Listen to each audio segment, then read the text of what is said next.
नमस्कार मित्रों, मैं Vishal Singh BCom e learning में आपका स्वागत करते हैं। आज हम आपको पब्लिक फाइनेंस के अंतर्गत principle of the public expenditure को मैंने पिछले वीडियो में कई डिटेल्स आप बताए हैं। बार बार यही करना है, social welfare in the world. लेकिन इसके प्रिंसिपल को कितने भागों में डिवाइड किया है, कुछ अर्थशास्त्रियों द्वारा इस पर अपनी राय दी गई है।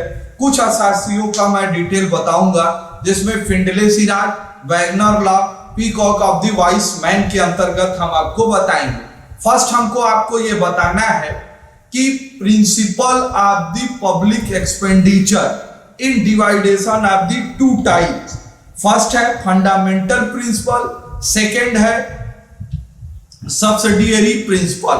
Fundamental principle in the first, planning of the public expenditure.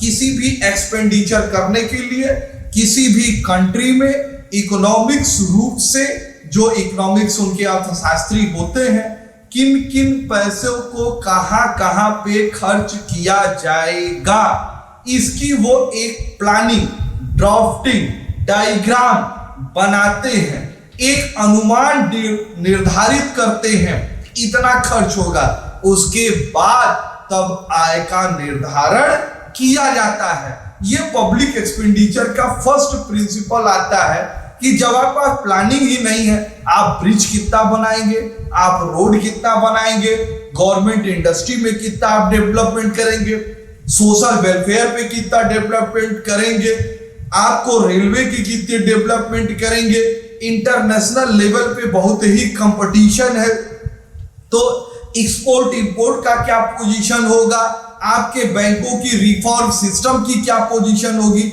यह इकोनॉमिक्स प्लानिंग होना आवश्यक है। इस इकोनॉमिक्स प्लानिंग को हम प्लानिंग कमीशन के रूप में भी कहते हैं।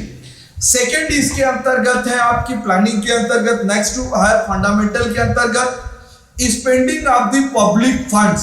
इस पब्लिक फंड के लिए स्पेशल पार्लियामेंट में आपको एक एक्सपेंडिचर की प्लानिंग, मतलब कि सिस्टम को पार्लियामेंट में उसे प्रस्तुत किया जाता है।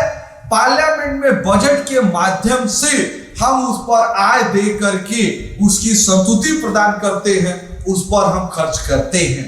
यह एक्सपेंडिचर, जैसे अगर कंट्री को इंटरनेशनल लेवल पे सिचुएशन अच्छी नहीं है, वार की कंडीशन लग रही है, अपने सिक्योरिटी को मजबूत करना है, अब उन्हें कुछ युद्ध के संबंधी सामग्री चाहिए, तो वो पार्लियामेंट में प्रस्तुत किया जाएगा।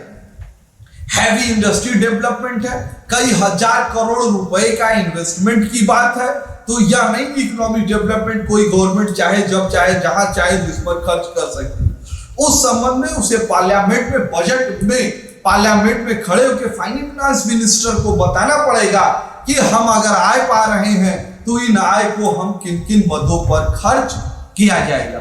इसके संबंध में नेक्स्ट कुछ अधिकारी, कुछ अर्थशास्त्रियों ने अपने प्रिंसिपल दिए हैं, जिनको हम सब्सिडियरी प्रिंसिपल के रूप में भी मानते हैं।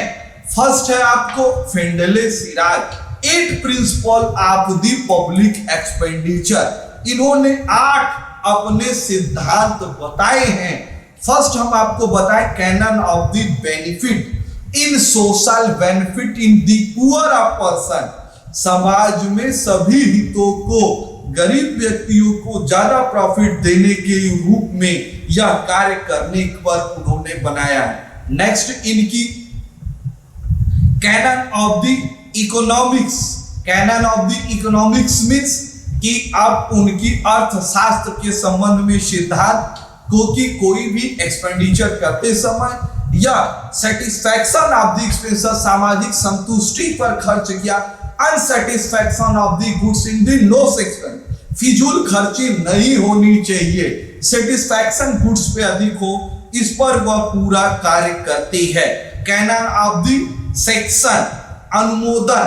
अनुमोदन मींस अभी मैंने आपको बताया, जो भी एक्सपेंडिचर होगा या कुछ ऐसे एक्सपेंडिचर होते हैं, उस डिपार्टमेंट, उस पार्लियामेंट, उस गवर्नमेंट ऑफ सिस्टम में बजट से हम प्राप्त करते हैं, तो उसकी हमें सहमति होनी अनिवार्य है।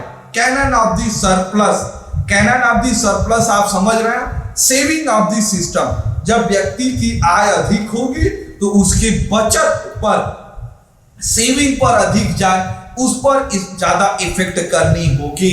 नेक्स्ट है, इसके अंतर्गत हम आपको लेजिस्लेटिव सैंक्शन, वैधानिक नियम बैंकों के माध्यम से कर सकते हैं, एडमिनिस्ट्रेशन सेक्शन और टेक्निकल सेक्शन के रूप में खर्च किया जा सकता है। Next, cannon of the elasticity. Elasticity मैंने बार बार बताया, इस प्रकार किया जाता है कि इकोनॉमिक्स रूप से मजबूत होने वाले डिफरेंसेस को कम किया जाए, बराबर संतुष्टि प्रदान हो। Canon equivalent of the distribution. अभी नेक्स्ट चैप्टर में हम डिस्ट्रीब्यूशन आपको बताएंगे। आय और संपत्ति के इस वितरण को समान किया जाएगा कि निचले तबके वाले व्यक्ति को हम मैक्सिमम बेनिफिट दे सके। Canon of the productive of the system. Findlay Shirras ji ने कहा है कि कैनन ऑफ द प्रोडक्टिव मतलब गवर्नमेंट इंडस्ट्री, प्राइवेट इंडस्ट्री या पब्लिक एवेड इंडस्ट्री को हम डेवलपमेंट करना, अनएम्प्लॉयमेंट बेरोजगारी को कम करना, प्रोडक्शन को इंक्रीज करना, पर कैपिटा इनकम को इंक्रीज करने पर ज्यादा खर्च किया जाता है। कैनन ऑफ द कोऑर्डिनेशन, समन्वय बनाने के लिए ये फिजिकल फाइनेंस, फेडरल फाइनेंस के अंतर्गत आय और व्यय में समानता बनाने का कार्य करती है। नेक्स्ट प्रिंसिपल हम आपको देना चाहते हैं Wagner law. Wagner law, Adolf of the Wagner law increase state activity. राज्य स्तर पे एक तो सेंट्रल गवर्नमेंट, स्टेट गवर्नमेंट की एक्टिविटी पर इन्होंने विशेष ध्यान दिया है। इनके रूल को इन्होंने 1835 टू 1917 में स्पष्ट किया। सेंट्रल एंड स्टेट गवर्नमेंट के द्वारा एक्सटेंशन, इंसेंटिव दोनों प्रकार की विधियों में, इंटरनल और एक्सटर्नल दोनों प्रकार की विधियों में शामिल है। Causes of the application Wagner law. First हम आपको बताना चाहेंगे, इसके अंतर्गत a relative increase in the cost, public expenditure, law and order, regulation of economic activity and social development. Wagner law ने अपने प्रिंसिपल में कहा स्टेट लेवल पे जो भी एक्सपेंडिचर है वो सोशल डेवलप के साथ साथ इकोनॉमिक डेवलप्ड होना अनिवार्य है। सेकंड है cultural welfare, income and increase demand of the service more propose example education, health end of the development the condition. Third economic development. Economic development नाम से ही आर्थिक विकास है। Rise of the industry, poor industry को improve of the, जो industry नहीं चल रही है उनको सेल करके डेवलपमेंट करना। New industry in development, legal structure, continue of the process, यह इंक्रीजिंग की प्रक्रिया कंटिन्यू चलती रहे in public expenditure. Economic growth of the result in increase of the urban area, increase in the expenditure of the association. Urban area, rural sector में expenditure पर विशेष ध्यान दे। ऐसा न हो कि उस कंट्री में वहां के रहने वाले व्यक्ति अपने आप को उस कंट्री से दूर समझे। इसके अंतर्गत इसमें विकासशील देशों, पिछड़े देशों में काफी विकास हुआ और सभी देशों में यह समान रूप से लागू हुई। नेक्स्ट है Peacock Wiseman. Peacock Wiseman United Kingdom ने सेकेंड वर्ल्ड वार के बाद हुआ था। Alan T Peacock and Jack Wiseman 1890 to 1955 तक रिसर्च हुआ। पब्लिक एक्सपेंडिचर के संबंध में 1961 में इनकी बुक प्रस्तुत की गई, the growth of public expenditure in United kingdom. इनकी बुक का नाम पुनः सुन ले, the growth of the public expenditure in the United kingdom. इसके अंतर्गत इन्होंने प्रिंसिपल जो अपने प्रस्तुत किए वो पॉलिटिकल फंडामेंटल को बनाते हुए की। इन्होंने एक ग्राफ बनाई जिसके अंतर्गत आप ग्राफ देख सकते हैं, दो कर्व लाइन इन्होंने दिया, लेकिन जो एक कर्व लाइन आपकी दी हुई है, लेकिन इन्होंने जो डेवलप किया वो सीधी रेखा में डेवलप नहीं होती। जिस development of down increasing of the system step wise 1 to A, फिर अप डाउन, फिर B, फिर अप, फिर C, फिर डाउन, इस प्रकार से जैसे आप सीढ़ी चढ़ते हैं उस क्रम में किसी भी कंट्री के ऊपर development, growth in the public outlay in character in jump is not regular. एक बैग कोई भी चीजें जंप करके इकोनॉमिक डेवलपमेंट नहीं होती, या स्टेप वाइज डेवलपमेंट होता है। इन्होंने क्या कहा कि इनकी प्रिंसिपल में मैंने अभी आपको बताया कि इन्होंने स्पष्ट रूप से कहा कि यहां पर पॉलिटिकल सिस्टम जो भी सोशल वेलफेयर पे खर्च किया जाएगा, इन्होंने political system, voting power, elected of system को ज्यादा, उसके लिए उन्होंने कहा पॉलिसी मार्केट में लाइए, लोगों की राय लीजिए,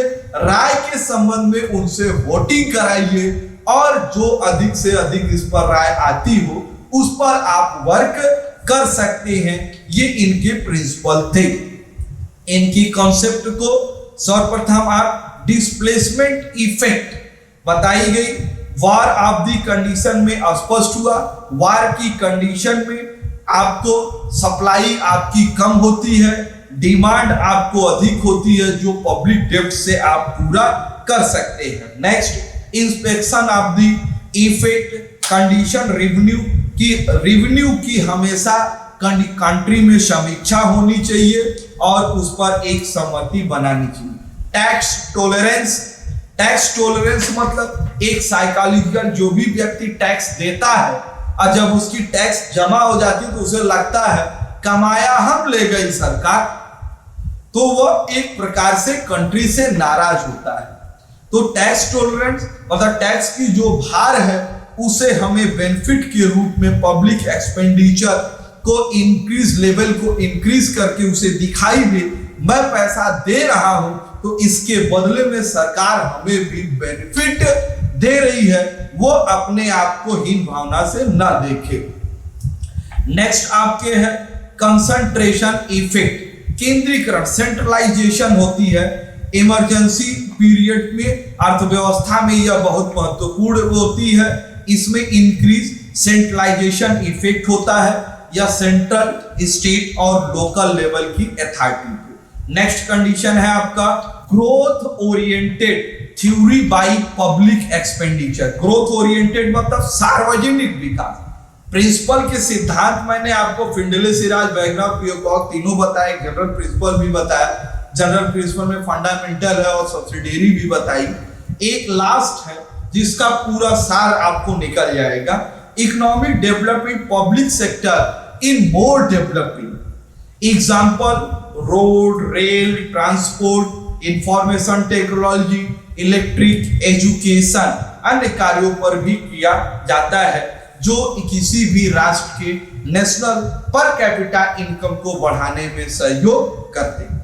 आज आपने मेरा principal of the public expenditure के पूरे वीडियो देखे, इसके लिए मैं धन्यवाद कहता हूं।